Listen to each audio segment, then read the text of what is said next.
So I'd like to welcome, leading the session from Data Air, Eric Jensen. Okay, so we've spoken about density a little bit here this morning, but I think we're going to touch on some things that are maybe slightly different from what we've heard from already today, and obviously,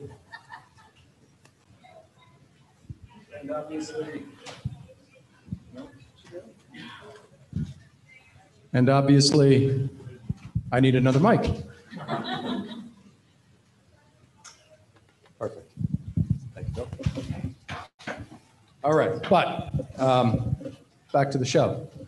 The intention of today is really scalability as it relates to density. So what we'll do is we'll start off, if you would, Phil, describe for the benefit of the audience, introduce yourself as well as describing your portfolio. Certainly. Phil Lawson-Shanks, for those of you who weren't here this morning, forgive me, I've just literally sprinted back here, so just get my breath back. Aligned energy, or aligned rather, we're dropping the energy because that just makes it sound like a Swedish generator, so that doesn't work.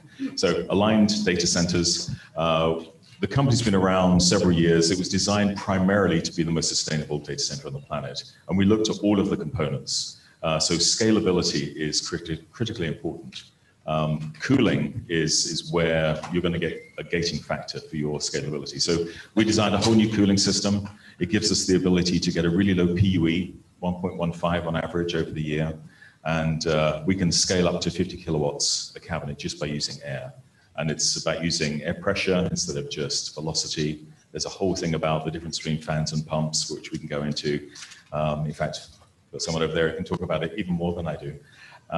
So we have 5 campuses around the UK. See, I just need to calm down. 5 campuses around the States, dozens and dozens of land parcels that we're sitting on, waiting to build. But scaling is everything. The ability to allow a customer to come in with maybe a 3 kilowatt or a 5 kilowatt or a 10 kilowatt, but scale in place up to 50 plus as the business grows. So I'd like to do a little bit more about that as we go, but aligned. Blaine? Redundancy, this N+1 mics. Works very well. Blaine Warden, Telios Corporation. I'm an associate and leader of our Kansas City office, MEP Consulting Engineering. And portfolio-wise for us, a little different than the rest of the panelists here. It's more so type of projects we're working on is largely in the co-location markets and enterprise markets. So Troy Hill, Iron Mountain Data Center. I did my homework, so I have a laundry list of things. We are, Iron Mountain's a 70-year-old Boston-based company, and we're doing more than just data center. We're really looking at the life cycle of data from our customers. Right now, to date, we have 24,000 plus employees. We're in 54 countries and 6 continents, and we have over 90 million square feet. Now, when it comes to data center portion, because I'll go up against the big guy next to me, right? We are 13 major markets, including just picking 3 more up in India, and we have about 4 million square feet. Whoa. That works for everybody. Drew Leonard, Evoke Data Centers. We are the company that was formed out of the carve out from the AT&T data center business. And we've got a really unique challenge opportunity within our facilities and looking at a legacy footprint. I won't call them old, but a legacy footprint with infrastructure that was really overbuilt day one. And so we are migrating these data centers from carrier-owned opportunities into carrier-neutral facilities that, to use the word scale with our customers' needs. And started off with 70, 80, 100, 120 watts per square foot. And now we're selling in and supporting 300 watts per square foot for certain opportunities. So we have implemented a lot of technologies and a lot of practices to help us do that very quick and easily for our customer base. So we can talk about that a little today. Chris Sharp, Digital Realty. largest data center operator in the world.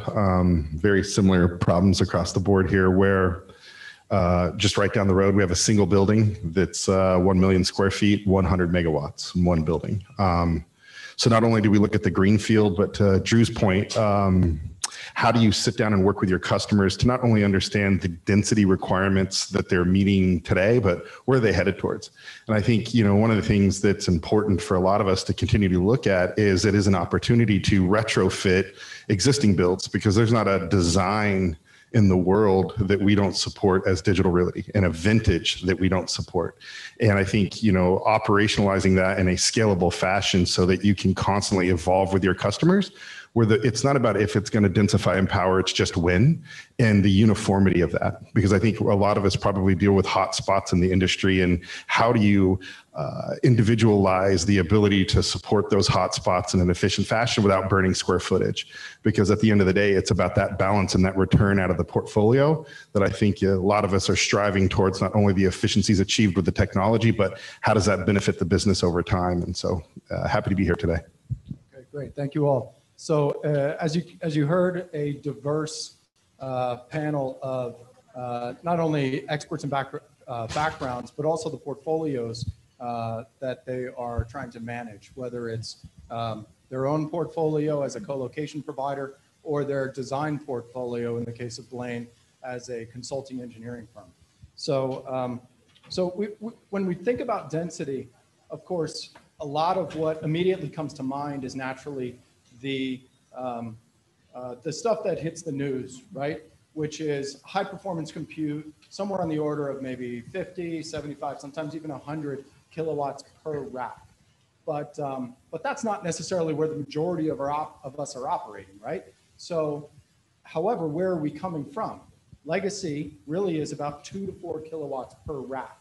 Lots of different metrics out there, but the most recent surveys that have been conducted and published by the likes of the AFCOM State of the Industry report, as well as the Uptime Institute's report, have told us that we've really migrated quite a bit from 2 to 4, which was for a very, very long time.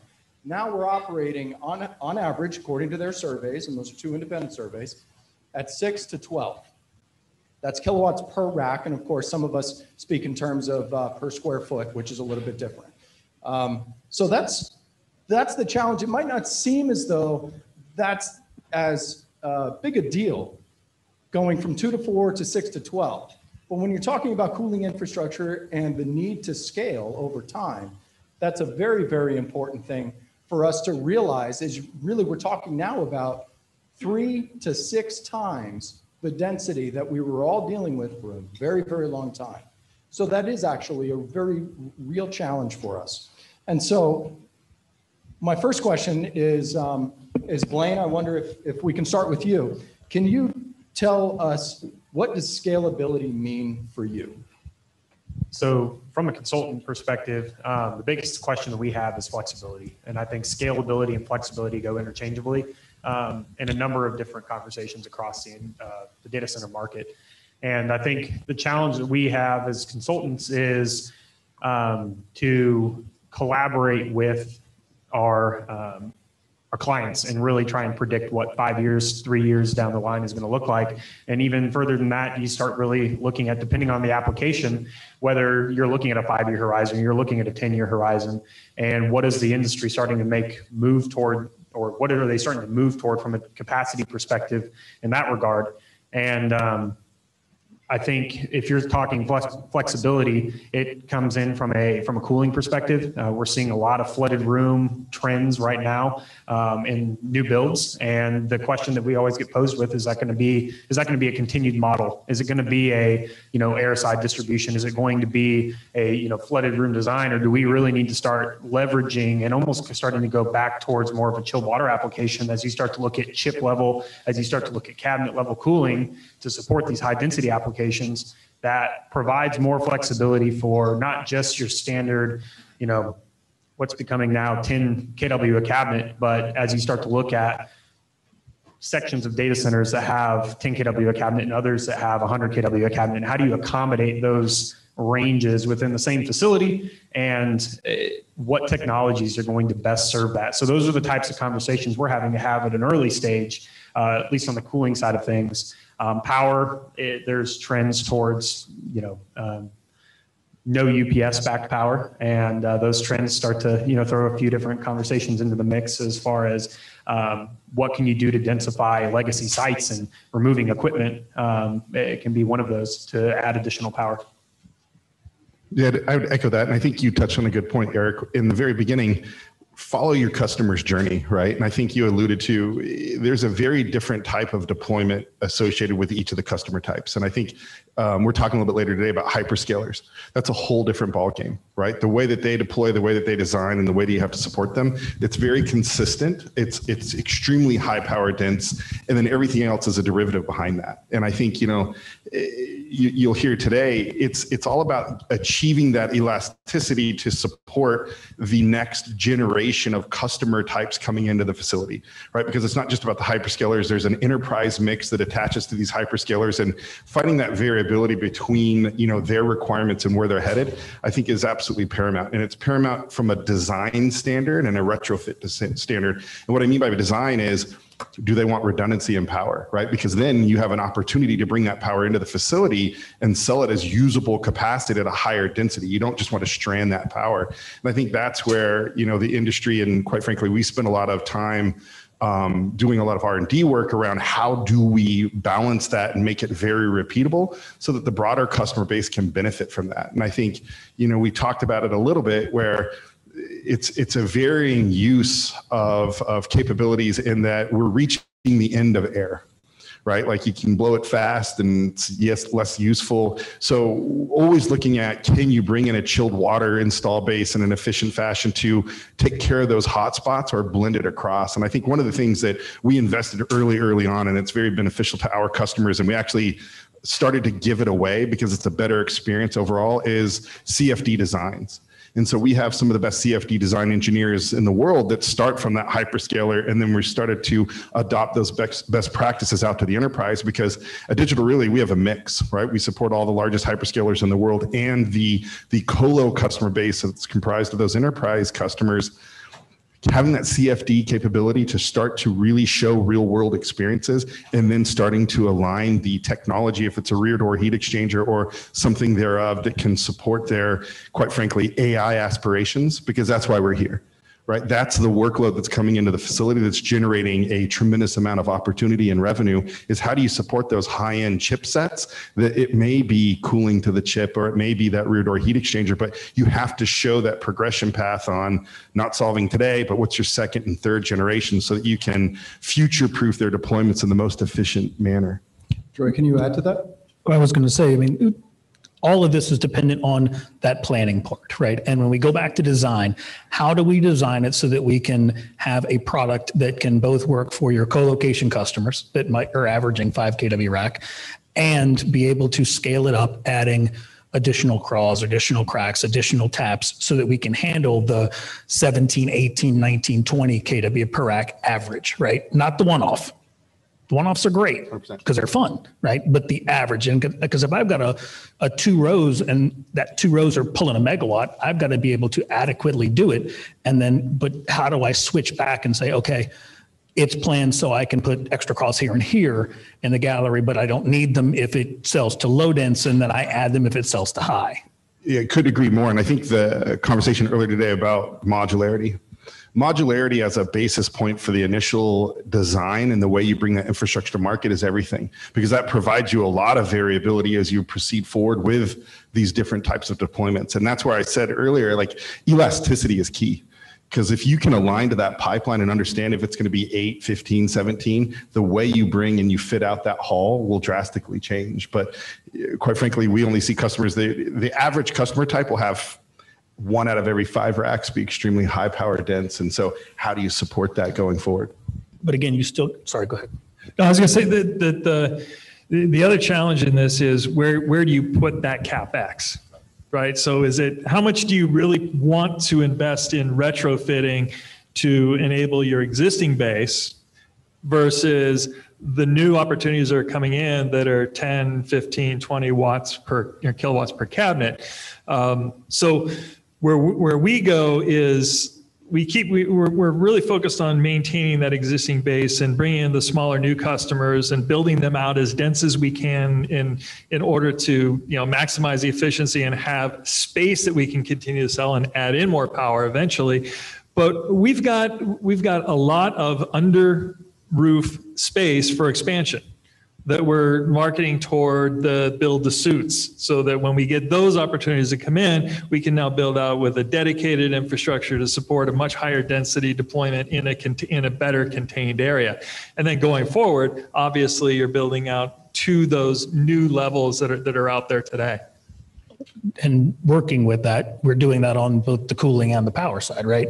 Because you're getting that, as well as when you get to the power side, you're getting new PDUs that have the ability to run 400 volt versus 208 volt, right? We're making sure that we're building in that flexibility. So when the customer comes in and says, hey, I can use higher voltage power, we can flip a switch and make it work, right? The goal is, how do we plan for that contingencies? How do you build in all of the piping, all of those, all of the taps, so that we can help that customer as they grow and maybe not have to switch it out in 10 years. And these more savvy customers are now asking for that within their contract too. So they're ramping into the build outs as you put them out there. So you've got a plan for that. That helps you with the planning, but it's the flexibility and modularity that you have to account for. Drew, I think you bring up a really important point. I'm sorry, Blaine, did you want to add to that? The only thing I was going to add to that is on the consultant side of things, I think the biggest task that we have at hand is communicating with the client, as well as just understanding what I think this is a question we're going to have later in the conversation, but I think it goes well with what we're talking about now, is understanding what the time horizon is for that asset.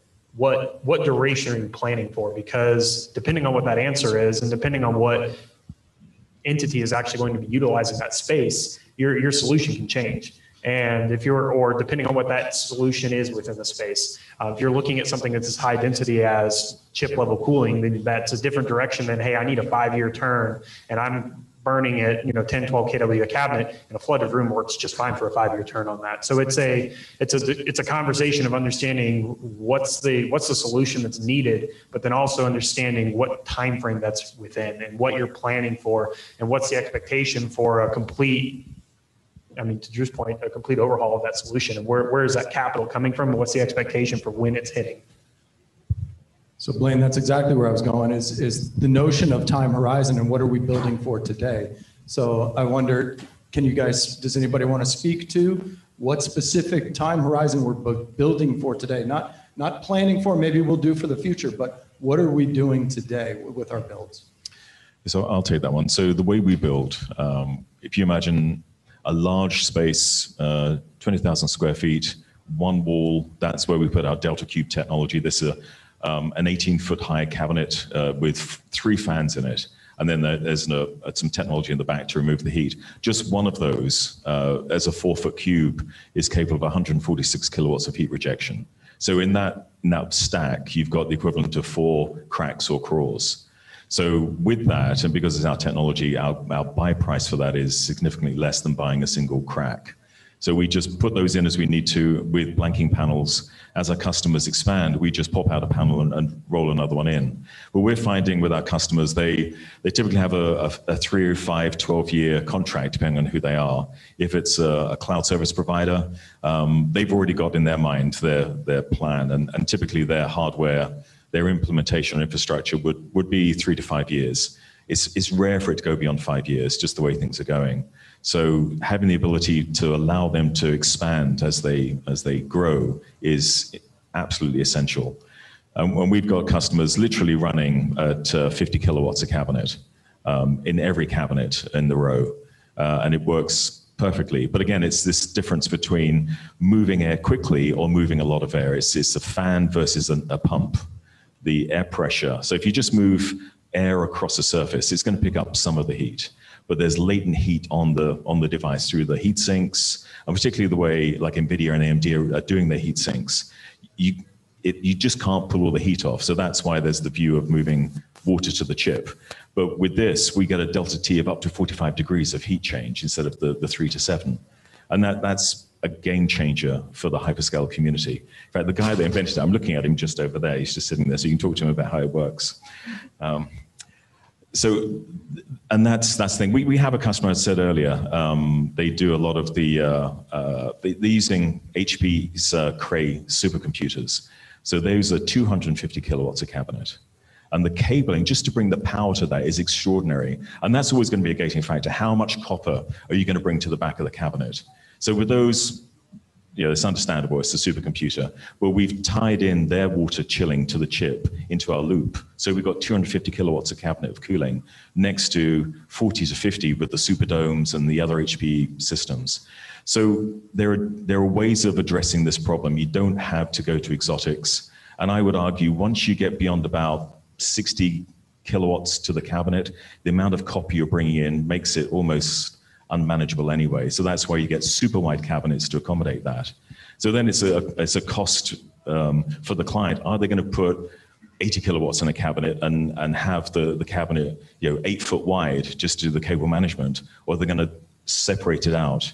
So these things we don't know. This is going to be driven by the clients. The hyperscalers are doing their thing. OPC brings a whole new level of technological deployment to that. But in everything, we need to be flexible. We need to be absolutely flexible in how we design and build and not block ourselves into a corner so that we can continue to monetize the asset that we're spending millions of dollars on in deploying in a building. Troy, can you speak to the time horizon that you're building for today? I mean, I think it varies. When listening to the conversation that just happened, I think that much power to rack is spectacular. I mean, it's simply amazing. We see some of that from our side. We see a whole lot more of the enterprise customers that are still in the 3 to 5 and with an occasional 7 or maybe a 12 every now and again, right? So we don't have as many of those challenges. And with that, really trying to make sure that we are supporting them without overspending, right? In any of this, I think we're trying to build so that we can change things out. I mean, in some of the new solutions where we don't have EPSs in place, the pads are still going in, right? All the boxes are still going in. We're making sure that we can support the growth in the future. We're making sure that when we get to the PDUs, we're putting extra tap boxes on the top so that we can pull the cable out and switch it out without doing hot work. Lots of additional requirements, but it's the flexibility. When it comes down to how long we think it'll last, I mean, I think with any of us, we're expecting if one of those companies pulls out in 5 years, we're probably changing out the UPSs, because by the time you change the batteries, you change UPS. So will we change out piping? Probably not. But and can redo the room? Probably not, but certainly the UPSs and retrofit that systems. Yeah, I would echo that, right? Like the ultimate goal of the physical facility is forever, right? Just to throw it out there, right? Like you want the viability of the facility forever, but one of the things, having the breadth of, I forget the most recent stats. I wasn't prepared to talk on this panel. We have like 2.6 gigawatts of IT load under management today. So what that gives us is a massive amount of learnings and methodology on how to identify when critical infrastructure becomes obsolete, right? And working with customers to figure out how do you modify that without impacting their business and continually evolving with them. And I think that's the balance we're talking about today. And I think Blaine had alluded, it's awesome when you run into an environment where you can map out the specificity, right? Because I'll be honest with you, more times than not, you've got to be elastic and you have to be as flexible as possible, because more times than not, they come in and like, hey, I'm going to be at 2.5, 3.5, but man, this AI thing came out of nowhere. Now I got a 45 or a 35 kilowatt, right? And so getting down to the elasticity part of this is absolutely paramount for us to figure out how we bring that modularity all the way to the fit out. And as Phil had talked about, like, fan walls are great. They've been around for a while, but they don't work in every climate, every zone. And so there's a lot of variability you have to put in, even understanding the broader environment that you're operating in. And so having the options within the supply chain to support that variability and quite frankly, learn from the broader portfolio, that's a true differentiator because you can refine the offering over time because you've seen it play out 4 or 5 or 6 or 7 or 1,000 times with our customers. And I would say that with COVID and the, quite frankly, the leapfrog of digital transformation strategies by 2 years, because we've seen an expedite, like people have been expediting everything. The power density is expedited quite drastically. And, you know, we talk about power and the cooling and marrying those two things together. I mean, it's not easy to get out there and get that procured in a timely fashion. And that's one of the things we do with our vendor managed inventory because it goes to the timing of the asset. We have a very, very strong VMI program where we're one of the largest procurers of pretty much every piece of equipment in there. We've just recently started to modify that to support our customers as well and their fit out just to meet that requirement because it's not only the viability and what we believe the long-term revenue generation of that asset's going to be. And, you know, I think we publicly disclose a lot of the lease times that we do our long-term MSAs with some of these hyperscalers. They're getting longer. They want to hold this space. They want to make sure it supports their needs, not today, not for 5 years, but for 10 years. And in that 10 year, usually they'll look for a ROFO that's exactly the same capacity, if not more, that they want to be able to pull down in the same campus. And so it's growing rather drastically. So that's tough. Once you get into vendor managed inventory, now you're having to look, you have to add to your time horizon because now you're managing the turns of pre-built inventory, which is just an added layer to it all. When thinking about, you know, durations, density, you know, trajectories, as well as literally supply chain integrity, which is a challenge these days, of course, as we all know. But Drew, I wonder if we can come back to you. Can you share a little bit about time horizon from your perspective in your portfolio? Yeah, I think so. It's starting with a legacy footprint, and now we're looking at where we are going to expand, and that is driven by customers, right? So we're not going out there building on spec. We're finding land, we're securing land based upon where our customers want to go and what those requirements are right now. In talking to these customers, and everybody up here, I'm sure will agree, is they have 10, 20-year horizons. That's what they're looking for in terms of footprints. And so I'm thinking about, that's great, we can build to what that is, but those requirements are going to change in the middle of those terms, right? Building a data center takes a long time, right? Repurposing a data center, I think, is something that we might end up seeing from some of these hyperscalers as they're starting to grow, and they're going to change their infrastructure, what's in these data centers. We're still going to have to be able to account for that power and that cooling requirements. But the other thing that they're measuring us on is efficiencies. The efficiencies are now baked into the contracts, and it doesn't matter what we're doing, but that's what they're going to pay for. And so we have to be as efficient as possible in order to maximize the returns on these investments and these customers that come into the data centers. So the timeline is, you know, I love forever. But it's going to continue to evolve and change, and it's going to evolve and change within the footprints that these customers are taking today. Okay, so we've gone from 5 years to forever, which is, you know, somewhere in between is probably where we'll land, is my guess. So I'm curious that this notion of the diversity of the customers, where they want to be, the refresh. I'm wondering, how does greenfield versus brownfield come into play with that? Because time horizon can be quite different from one to the other. Presumably, when you're thinking about the capital expenditure that goes into one versus another. Does anybody want to jump in? Okay. Yeah, I was going to say, so we've done both. And in my previous life, we did a lot of brownfield. One of the benefits of brownfield is that the place is already zoned. So you can just do a change of use, particularly on the type of building. So depending on the municipality, just to get permitting can take an awfully long time. But if you buy a property and it's already got a transformer, then there's you know, all the sewers, all of that stuff is there. You can change the purpose of the building and you can just add to it as you grow. So there's that, but you're stuck with the bones of the building. You know, designed and built 50, 60 in the last several years before this place, and I can't tell you the amount of roofs I've had to replace.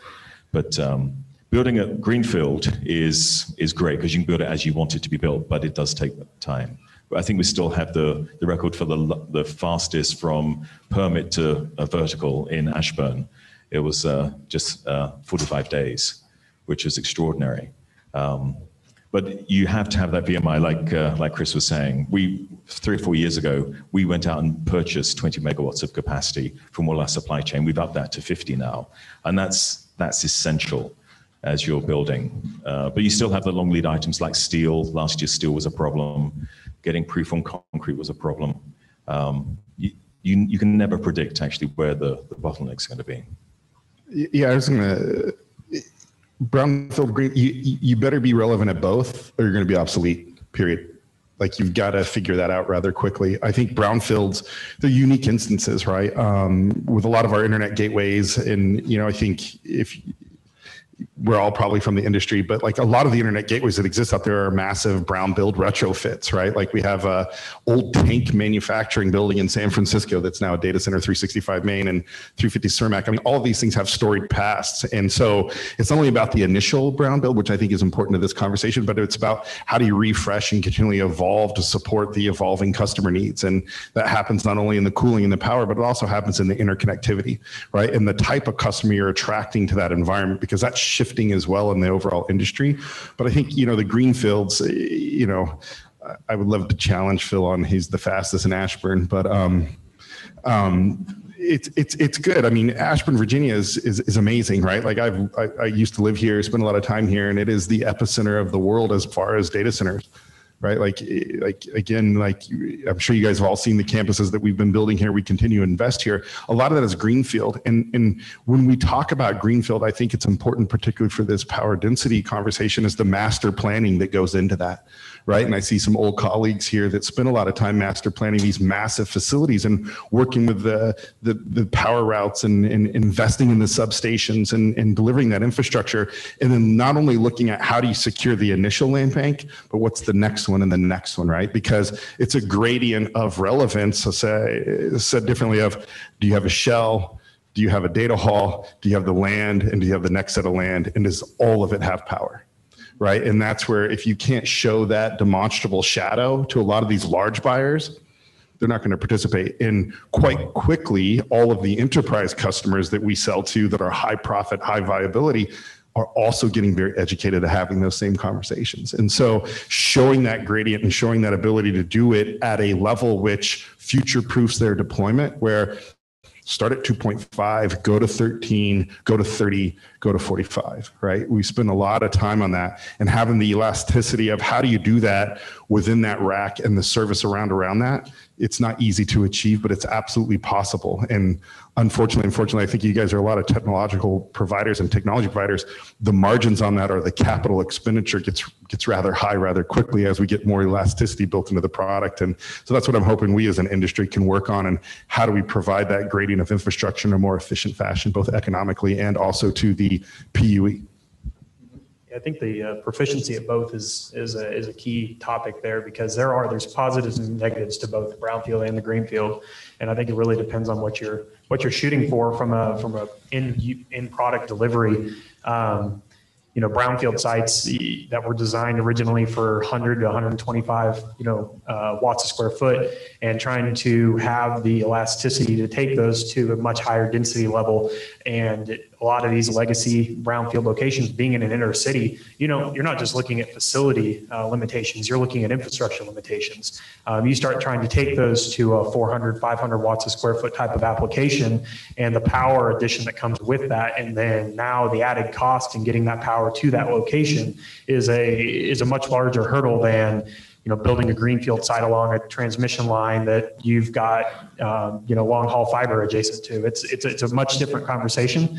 So as you're looking across portfolios and you're trying to understand what delivery am I trying to make for this asset, that brownfield greenfield competency in both aspects is huge for portfolio growth for the end user as well as ourselves as a consultant to understand that limitation.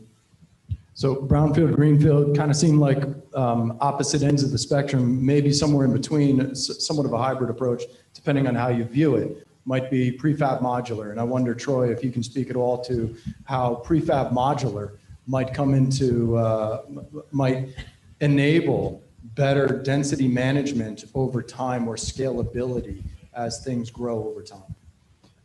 So we do a lot of prefab modular. We do that for data halls where the pods are actually made for the racks, and then we do it for the electric rooms.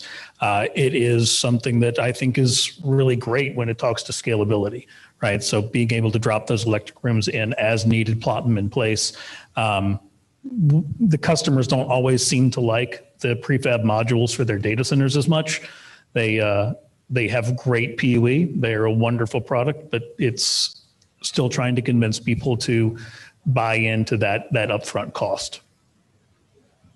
I wonder if that, if prefab modular has any opportunities for faster refresh.